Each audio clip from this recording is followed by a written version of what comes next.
નમસ્કાર મિત્રો, સ્વાગત છે આપનું મારા નવા વિડીયોની અંદર। હું આપનો મિત્ર પ્રિન્સ રાસડિયા આવી ગયા છે હવામાનની એક લેટેસ્ટ અપડેટ સાથે। મિત્રો આજની તારીખ થઈ ગઈ છે 2 જુલાઈ 2026, એટલે કે જુલાઈ મહિનો શરૂ થઈ ગયો છે।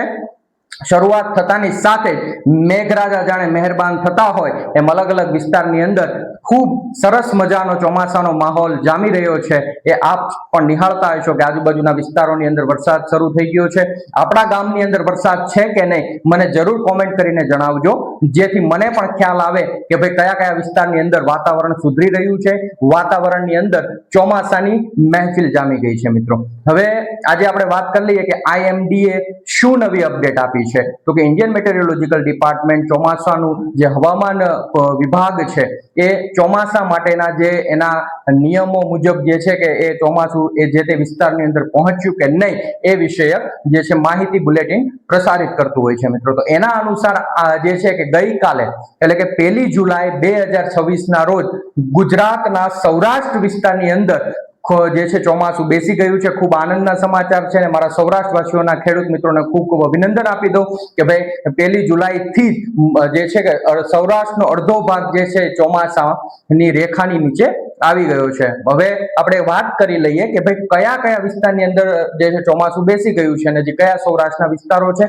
અને ગુજરાતના કયા વિસ્તારો છે ત્યાં ચોમાસું હજી પહોંચ્યું નથી અને પહોંચ્યું છે તો એ કયા કયા વિસ્તારો છે। મિત્રો કે તમે બાજુમાં એક નકશો જોઈ રહ્યા છો જે છે મારી સ્ક્રીન ઉપર કે એમાં જે છે કે બતાવી રહ્યું છે કે ગુજરાતના કયા કયા વિસ્તારની અંદર ચોમાસું લાઈન પસાર થઈ રહી છે। તો અંદાજિત જે છે ચોમાસું જે છે ગીર સોમનાથ, અમરેલી, રાજકોટના ઘણા ભાગો, ભાવનગર જે છે આ તમામ વિસ્તારની અંદર ને જુનાગઢમાં અહીંયા ચોમાસું બેસી ગયું છે અને મોટા ભાગના વિસ્તારની અંદર ચોમાસું બેસી ગયું છે। મધ્ય ગુજરાતમાંથી આ લાઈન પસાર થઈ રહી છે। મધ્ય ગુજરાતનો જે વડોદરાનો ભાગ છે, અમદાવાદનો નજીકનો ભાગ છે, ગાંધીનગરનો ભાગ છે, ત્યાંથી મધ્ય પૂર્વ ગુજરાતના ભાગો તરફ આ લાઈન ખેંચાઈ રહી છે અને મધ્ય પૂર્વ ગુજરાતના જે ભાગો જે છે કે ત્યાં સુધી કે દાહોદ, ગોધરાનો જે ભાગ છે, મહીસાગરના ભાગોથી અને તમામ દક્ષિણ ગુજરાતના જેટલા પણ ભાગો છે, સુરત ઉપરના જે કઈ ભાગો છે, નર્મદા જિલ્લો હોય એની ઉપરના જે ભાગ છે ત્યાં સુધી ચોમાસું બેસી ગયું છે। મિત્રો ખૂબ આનંદની વાત કહેવાય કે ભાઈ થોડુંક મોડું તો મોડું પણ પહોંચી ગયું અને એ આપણા માટે એ જ મોટી વાત ગણાય છે। અને ભારતની દ્રષ્ટિએ ચોમાસું ક્યાં ક્યાં પહોંચ્યું છે તો એની વાત કરીએ તો ભારતમાં પણ ખૂબ પ્રગતિ કરી છે। જે આપણી જે ચોમાસું લાઈન જે હોય છે બે રીતે આગળ વધતી હોય છે, પશ્ચિમ પાંખ છે, પૂર્વ પાંખ છે। એમાં આપણો વિસ્તાર પશ્ચિમ પાંખની અંદર આવે અને ગઈકાલે પશ્ચિમ પાંખ આગળ વધી છે છેલ્લા 2 દિવસથી એ પણ જે છે આગળ વધવાની શરૂ થઈ ગઈ છે। પૂર્વ પાંખ છેલ્લા 10-15 દિવસથી સ્થિર હતી। મિત્રો ત્યાં થોડીક પ્રગતિ ઓછી દેખાઈ રહી હતી, એ પાંખ પણ આગળ વધી અને છેલ્લા 2 દિવસની અંદર જે છે છેક જમ્મુ કાશ્મીરના ભાગો સુધી ચોમાસું પહોંચી ગયું છે। જમ્મુ કાશ્મીર, લેહ, લદ્દાખ જે આ ઉત્તર પ્રદેશના મોટા ભાગના વિસ્તારો છે, મધ્યપ્રદેશના મોટા ભાગના વિસ્તારો, મધ્યપ્રદેશનો ઉત્તરીય થોડોક ભાગ બાકી છે હજી, એ પણ 1-2 દિવસની અંદર આવરી લેશે।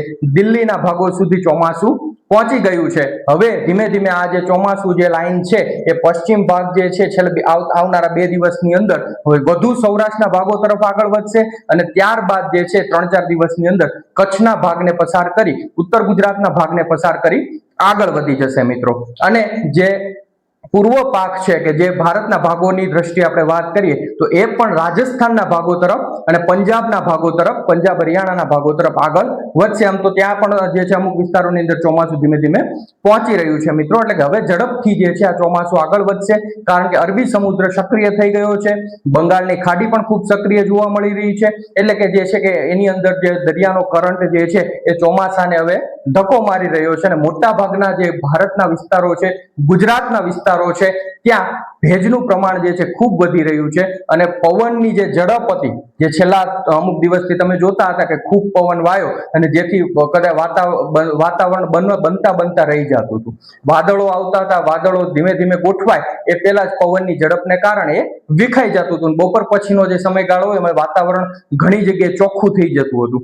એવું હવે કદાચ નહીં બને કારણ કે હવે જે છે ભેજવાળા પૂર્ણ રૂપે પવનો જે છે એ આવી ગયા છે અને હજી ક્યાંક ને ક્યાંક જે છે સૂકા પવનો છે પણ હવે આ જે પવનો જે છે કે આ ચોમાસુ પવનો જે એમને પણ ધક્કો મારશે। એનું કારણ છે કે જે સિસ્ટમ આવવાની છે, જો સિસ્ટમ ખૂબ મજબૂત હશે તો ચોમાસું પણ ભરપૂર જામવાનું છે મિત્રો, એ ખાસ નોંધવા જેવી બાબત છે. હવે આજે તારીખ થઈ ગઈ છે 2 જુલાઈ 2026.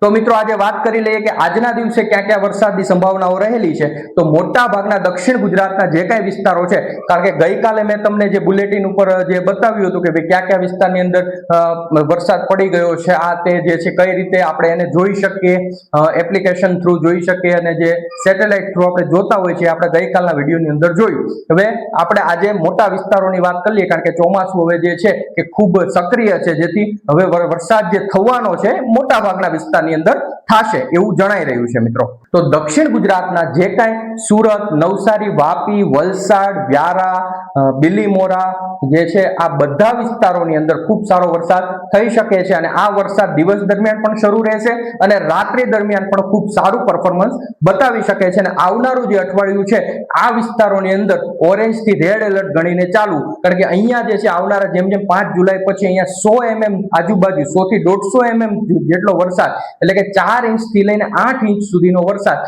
દક્ષિણ ગુજરાતના તમામ જિલ્લાઓની અંદર, અને મોટા જે મુંબઈને નજીક આવેલું જે વલસાડ છે, નવસારી છે અને વાપીનો વિસ્તાર છે અને સુરત સુધી દરિયાકાંઠાના વિસ્તારની અંદર ભારેથી અતિ ભારે વરસાદ જે છે આવનારી 5 તારીખ આજુબાજુ નોંધાઈ શકે છે મિત્રો. અને મધ્ય પૂર્વ ગુજરાતની વાત કરીએ તો મધ્ય પૂર્વ ગુજરાત સાઈડ પણ જે છે કે આવનારા 4 થી 5 દિવસની અંદર ખૂબ સારા વરસાદની શક્યતાઓ રહેલી છે, અને અહીંયા પણ ઓરેન્જ થી રેડ એલર્ટ ગણીને ચાલુ. જે બોર્ડર કાંઠાનો વિસ્તાર છે ત્યાં આવનારી જે સિસ્ટમ છે જે બંગાળની ખાડીની અંદર બનશે અને તે જે છે ધીમે ધીમે મધ્યપ્રદેશ ઉપર થઈ અને ગુજરાત તરફ આવવાની છે, અને જે ગુજરાત તરફ આવશે અને જેમ જેમ સિસ્ટમનું નિર્માણ થશે તેમ જેમ નજીક આવશે એમ આ તમામ વિસ્તારો તરીકે દક્ષિણ ગુજરાતના હોય, મધ્ય પૂર્વ ગુજરાતના હોય, મધ્ય ગુજરાતના વિસ્તારો હોય અને ઉત્તર ગુજરાતના મોટા ભાગના વિસ્તારોની અંદર આ વરસાદનું પરફોર્મન્સ જે છે આ સિસ્ટમનું ખૂબ સારું રહેવાનું છે. અને અહીંયા નોંધવા જેવી બાબત એ પણ છે કે સૌરાષ્ટ્રના પણ ઘણા બધા વિસ્તારોની અંદર આ સિસ્ટમનો સારો એવો લાભ મળશે. કમ્પેરિઝન કરીએ તો ગુજરાત રિજિયન કરતા અહીંયા થોડોક ઓછો હશે, પણ સાવ નહીં હોય એવું નહીં બને. પશ્ચિમ સૌરાષ્ટ્ર અને કચ્છમાં ક્યાંક પ્રમાણ ઓછું રહી શકે છે, પણ વાવણી લાયક વરસાદ તો એ સિસ્ટમ પહેલા જ આ બધા વિસ્તારોની અંદર નોંધાવાની પૂરેપૂરી શક્યતાઓ રહેલી છે. ખાસ જે છે કે જાણવા જેવી બાબત છે મિત્રો. હવે આજના વરસાદની વાત કરી લઈએ તો કે દક્ષિણ ગુજરાતની મેં વાત કરી, મધ્ય પૂર્વ ગુજરાતમાં પણ સારી સંભાવનાઓ આજે લાગી રહી છે. અહીંયા પણ જે છે કે અરવલ્લી, મહીસાગર, ગોધરા આ ભાગોની અંદર સારો એવો વરસાદ નોંધાઈ શકે છે. મધ્ય ગુજરાતમાં અમદાવાદ, ગાંધીનગર જે લાઈન છે ત્યાં પણ આજે મધ્યમથી સારો વરસાદ થવાની સંભાવનાઓ રહેલી છે. ઉત્તર ગુજરાતની વાત કરીએ તો ઉત્તર ગુજરાતનો જે બોર્ડર સાઈડનો ભાગ છે એ બોર્ડર સાઈડનો ભાગ અને અમુક જે છે અમુક છૂટાછવાયા સ્થળોએ સારા વરસાદ નોંધાઈ શકે છે મિત્રો. હવે સૌરાષ્ટ્રની વાત કરીએ તો સૌરાષ્ટ્રની અંદર દક્ષિણ સૌરાષ્ટ્રનો જે કઈ પટ્ટો છે ભાવનગર, અમરેલી, જુનાગઢ, ગીર સોમનાથ, પોરબંદર સુધી વરસાદની સારી એવી સંભાવનાઓ રહેલી છે મિત્રો. મધ્ય સૌરાષ્ટ્રની અંદર રાજકોટ, સુરેન્દ્રનગર, બોટાદ, ત્યારબાદ ઉત્તર સૌરાષ્ટ્રનો વાત કરીએ ઉત્તર સૌરાષ્ટ્રના વિસ્તારોની તો ઉત્તર સૌરાષ્ટ્રના વિસ્તારોમાં જામનગરનો વિસ્તાર છે ત્યાં પણ હવે હળવા ભારે ઝાપટા નોંધાઈ શકે છે, અને અમુક વિસ્તારમાં આવનારા 1-2 દિવસની અંદર વરસાદની સારું એવું પરફોર્મન્સ જોવા મળી શકે છે મિત્રો. ત્યારબાદ મોરબી સાઈડનો જે વિસ્તાર છે ત્યાં પણ જે છે આજથી વરસાદની ધીમે ધીમે અમુક છૂટાછવાયા સ્થળોએ વરસાદની સંભાવના રહેલી છે. જેમ જેમ દિવસો પસાર થશે એમ 2, 3, 4 જુલાઈ આવતા વરસાદનું પ્રમાણ અને વિસ્તાર સારો એવો વધી શકે છે. ખાસ ધ્યાનમાં લેવું મિત્રો. આ હતી આજની લેટેસ્ટ ન્યૂઝ. મળીએ છીએ પાછા આવતીકાલે નવા વિડીયોની અંદર નવી લેટેસ્ટ માહિતી સાથે. તો મળીએ સવારે 8 વાગે. આપ મારી સાથે હરહંમેશ જોડાયેલા રહેજો, જે મને પણ આપના સુધી સારી હવામાનની લેટેસ્ટ માહિતીઓ પહોંચાડવાનો ઉત્સાહ મળતો રહે. જે મિત્રો નવા હોય લાઈક, શેર, સબસ્ક્રાઇબ કરવાનું ભૂલતા નહીં મિત્રો. મળીએ છીએ આવતા વિડીયોની અંદર. ત્યાં સુધી રજા લઉં છું મિત્રો. આભાર, ધન્યવાદ, વંદે માતરમ, જય